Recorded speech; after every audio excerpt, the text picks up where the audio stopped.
მოგესალმებით, მე გახლავართ ილიას სახელმწიფო უნივერსიტეტის ეკოლოგიის ინსტიტუტის ასისტენტ პროფესორი ქეთევან ბაძაძაშვილი, ხოლო ჩვენი საქმის თემა, როგორც იცით, არის სახეობებსა და ეკოსისტემებზე გარემოს უარყოფითი ზემოქმედების შეფასება. ჩვენი საქმის პირველი დიდი ნაწილი დაეთმობა სახეობებზე გარემოს უარყოფითი ზემოქმედების შეფასების თანამედროვე მეთოდის განხილვას, რომელიც ამჟამად ფართოდ ინერგება მსოფლიოს მრავალ ქვეყანაში, ხოლო მეორე ნაწილში ჩვენ ვისაუბრებთ ეკოსისტემებზე. განვიხილავთ ეკოსისტემებზე გარემოს უარყოფითი ზემოქმედების შეფასების ერთ კონკრეტულ მეთოდს, რომელიც ამავე დროს საკმაოდ ზოგადიცაა. სანამ სახეობების შესახებ საუბარს დავიწყებდით, უნდა მოგაწოდოთ მცირეოდენი ინფორმაცია იმ ორგანიზაციის შესახებ, რომელმაც ჩვენს მიერ განსახილველი მეთოდი შეიმუშავა. ეს ორგანიზაცია არის ბუნების დაცვის მსოფლიო კავშირი, მისი უფრო ზუსტი სახელწოდებაა ბუნების კონსერვაციის საერთაშორისო კავშირი და ეს ორგანიზაცია სახელმწიფოდ ცნობილია მისი აბრევიატურით, რომელიც არის IUCN. IUCN უზარმაზარი გლობალური ორგანიზაცია, რომლის წევრობა შესაძლებელია სახელმწიფო, ინსტიტუციურ თუ ინდივიდუალურ დონეზე. ამჟამად IUCN-ის წევრია მსოფლიოს 80 სახელმწიფო, 112-ზე მეტი სამთავრობო და 800-ზე მეტი არასამთავრობო ორგანიზაცია. ამავე დროს IUCN აერთიანებს რამდენიმე კომისიას, რომლის წევრები 10,000-მდე მეცნიერი და ექსპერტია. ეს კომისიებია ეკოსისტემათა მენეჯმენტის, განათლებისა და კომუნიკაციების, გარემოს დაცვითი კანონმდებლობის, გარემოსთან დაკავშირებული საკითხების, ეკონომიკისა და სოციალური პოლიტიკის, დაცული ტერიტორიების კომისიები და ბოლოს სახეობათა გადარჩენის კომისია, რომელიც განსაკუთრებით საინტერესოა ჩვენთვის, ვინაიდან ის მეთოდი, რომელსაც ჩვენ განვიხილავთ, სწორედ ამ კომისიის კომპეტენციის ფარგლებშია. IUCN-ს ხელმძღვანელობს სეკრეტარიატი, რომელიც მოიცავს 1000-ზე მეტ თანამშრომელს 62 ქვეყანაში და ყველა მთელს ამ სეკრეტარიატს ხელმძღვანელობს, რა თქმა უნდა, გენერალური დირექტორი.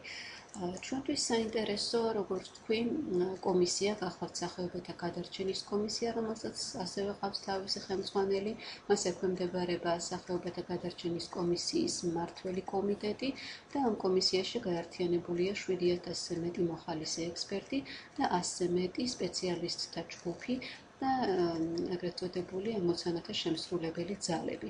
სპეციალისტთა ჯგუფები იქმნება რამდენიმე განსხვავებული პრინციპით. ერთი არის ტაქსონომიური პრინციპი, ანუ სპეციალისტთა ჯგუფი, რომელიც ცოცხალ ორგანიზმთა გარკვეულ ტაქსონომიურ ჯგუფს განიხილავს, შეიძლება შეიქმნას ასეთი ჯგუფი რეგიონული პრინციპით და სწორედ რეგიონული პრინციპით შეიქმნა 2006 წელს მაგალითად კავკასიის მცენარეთა სპეციალისტების ჯგუფი. IUCN-ის სახეობათა პროგრამა მოიცავს სხვადასხვა ერთეულს და ამ ერთეულების ჩამონათვალს ხედავთ ამ სლაიდზე. ჩვენთვის განსაკუთრებით საინტერესოა წითელი ნუსხის ერთეული. ორი სიტყვით ვთქვათ, რას წარმოადგენს წითელი ნუსხა, რადგან ჩვენ მთელი ნახევარი სალექციო კურსის მანძილზე სწორედ მის შესახებ გვექნება საუბარი. წითელი ნუსხა გახლავთ სახეობების ნუსხა, რომლებიც შეფასებულია IUCN-ის მიერ შემოთავაზებული მეთოდოლოგიით, აქ IUCN-ის მთელ ნუსხაზე გვაქვს რა თქმა უნდა საუბარი და ეს არ არის მხოლოდ სია ამ სახეობებისა, არამედ იგი მოიცავს საკმაოდ ვრცელ ინფორმაციას თითოეული სახეობის შესახებ და თუ რა ინფორმაცია ეს, ამას ჩვენ დღევანდელ საუბარში კიდევ ერთხელ შევეხებით. რითია დაკავებული IUCN-ის წითელი ნუსხის ერთეული? უპირველეს ყოვლისა, IUCN-ის წითელი ნუსხის მონაცემთა ბაზისა და ვებგვერდის მენეჯმენტით, შეფასებათა პროცესით, იგულისხმება სახეობების გადაშენების რისკის შეფასება, პეტიციებითა და დასმულ კითხვებზე პასუხის გაცემასთან დაკავშირებული სამუშაოებით. პეტიციები გულისხმობს იმ პროცედურას, რომელიც აუცილებელია შესასწორებელ შეფასებათა კორექციისათვის. ამავე დროს IUCN-ის წითელი ნუსხის ერთეული ატარებს ვორქშოპებს, რომელთა მიზანი ერთ შემთხვევაში არის ტრეინინგი, ანუ ამ მეთოდის სწავლება მეცნიერებისა და ექსპერტებისათვის, მეორე შემთხვევაში კი მიზანი ვორქშოპისა არის სახეობათა შეფასება. რა თქმა უნდა, მეორე ტიპის ვორქშოპში მონაწილეობას იღებენ უკვე ის ადამიანები, რომლებიც ამ მეთოდოლოგიას იცნობენ. წითელი ნუსხის ერთეულის საქმიანობა დაკავშირებულია დაგროვებული ინფორმაციის ანალიზთან. აქ ხდება როგორც გლობალური, ისე რეგიონულ შეფასებათა ანალიზი და ჩვენ ნახავთ თუ რას ნიშნავს გლობალური და რას ნიშნავს რეგიონული შეფასებები. წითელი ნუსხის ერთეული სწავლობს ისეთ აქტუალურ საკითხსაც, როგორიცაა კლიმატის ცვლილება და აფასებს გადაშენების რისკებს გლობალურ კლიმატის ცვლილებასთან კავშირში. ამ სლაიდზე თქვენ ხედავთ IUCN-ის წითელი ნუსხის ერთეულის მიერ გამოქვეყნებულ ბეჭდურ გამოცემებს სლაიდის ზედა ნაწილში და იმას თუ როგორ გამოიყურებოდა IUCN-ის წითელი ნუსხის ვებგვერდის სხვადასხვა წელს. ეს არის იმ ორგანიზაციათა ჩამონათვალი, რომლებიც ამჟამად თანამშრომლობენ IUCN-ის წითელი ნუსხის ერთეულთან და რომლებთანაც თანამშრომლობა დაგეგმილია უახლოეს მომავალში. ახლა ორი სიტყვით ვთქვათ ასევე თუ რა არის ძირითადი მიზანი IUCN-ის წითელი ნუსხის ერთეულის მუშაობისა. ეს არის იდენტიფიკაცია და დოკუმენტაცია იმ სახეობებისა, რომლებიც ყველაზე მეტ საკონსერვაციო ძალისხმევას საჭიროებენ, თუ ჩვენი მიზანია ბიომრავალფეროვნების გადაშენების გლობალური სიჩქარის შემცირება და ასევე გლობალური ნუსხის შექმნა, რომელიც გაგვიადვილებს მსოფლიო ბიომრავალფეროვნების ცვლილების მონიტორინგს, ანუ ამ ცვლილებებისათვის თვალყურის დევნებას. IUCN-ის წითელი ნუსხის შეფასება ეს სახეობის გადაშენების რისკის შეფასებაა, ანუ სახეობის გადაშენების ალბათობის შეფასება უახლოეს მომავალში იმ ცოდნაზე დაყრდნობით, რომელიც ჩვენ ამ სახეობის შესახებ გაგვაჩნია. შეფასება ხდება სტანდარტული მეთოდით, რომელიც აღწერილია IUCN-ის მიერ გამოცემულ სახელმძღვანელოებში.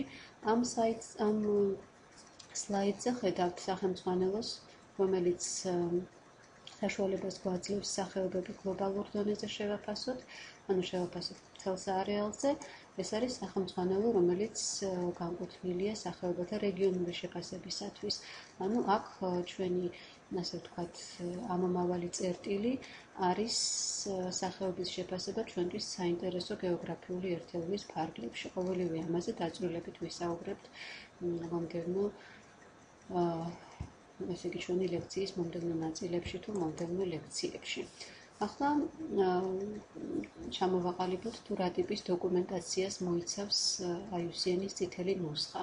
ეს არის უპირველეს ყოვლისა ტაქსონომიური ინფორმაცია სახეობის შესახებ, მისი სამეცნიერო სახელწოდება, ასევე მოცემულია ნუსხაში სახეობის ადგილობრივი სახელწოდებები, წითელი ნუსხის კატეგორია და კრიტერიუმები, წელი, როდესაც მოხდა შეფასება, ვის მიერ მოხდა შეფასება, ვინ განიხილა შემდგომ ეს შეფასება და დაადასტურა მისი სისწორე, ტექსტი, რომელიც შეფასების დასაბუთებას წარმოადგენს, ინფორმაცია სახეობის გავრცელების არეალის შესახებ, ინფორმაცია სახეობის ჰაბიტატის და იმ ეკოლოგიური პირობების შესახებ, რომლებშიც ეს სახეობა არსებობს, საფრთხეების შესახებ, რომლებიც ამ სახეობას ემუქრება, საკონსერვაციო ღონისძიებების შესახებ, რომლებიც უკვე ტარდება ამ სახეობასთან მიმართებაში ან გასატარებელია მომავალში, ლიტერატურის სიას ამ სახეობასთან დაკავშირებულს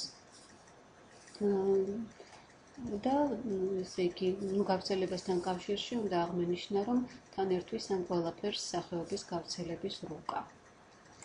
ეს არის ერთ-ერთი მაგალითი IUCN-ის წითელ ნუსხაში შეტანილი სახეობისა და აქ ჩვენ ვხედავთ უშუალოდ იმას, თუ როგორ გამოიყურება ინტერნეტში IUCN-ის წითელი ნუსხა და რა ინფორმაცია მასზე მოცემული. ეს არის ტაქსონომიური ინფორმაცია სახეობის შესახებ. აქ ვხედავთ მის სამეცნიერო სახელწოდებას, ადგილობრივ სახელწოდებებს და ტაქსონომიურ კომენტარებს, რომელთა წარმოდგენაც საჭიროდ ჩათვალა შეფასების ავტორმა. შემდეგ განყოფილებაში ვხედავთ IUCN-ის წითელი ნუსხის შეფასებას, როგორც თქვი წელს, როდესაც ეს შეფასება მოხდა, ვინ შეაფასა, ვინ დაადასტურა შეფასება და შეფასების დასაბუთებას. ეს არის ინფორმაცია სახეობის გავრცელების შესახებ და სტანდარტული რუკა, ინფორმაცია პოპულაციის მდგომარეობის შესახებ, ჰაბიტატის ეკოლოგიური პირობების, საფრთხეების, საკონსერვაციო ღონისძიებების შესახებ.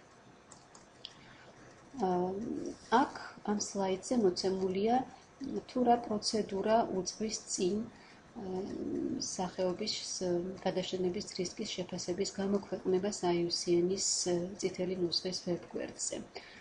პირველი და ძირითადი მოქმედი პირი ამ პროცესისა, რა თქმა უნდა, შემფასებელია, SSR.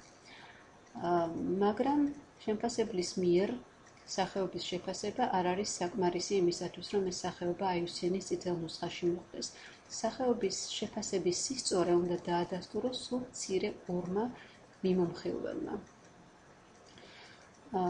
თუ შემფასებელი IUCN-ის წევრია, ამ შემთხვევაში პროცედურა ასეთია: შეფასება ეგზავნება IUCN-ის წითელი ნუსხის ერთეულს, შეფასება უკვე განხილულია სულ მცირე ორი სპეციალისტის მიერ და ეს შეფასებები შემდეგ პირდაპირ ქვეყნდება IUCN-ის წითელი ნუსხის ვებგვერდზე.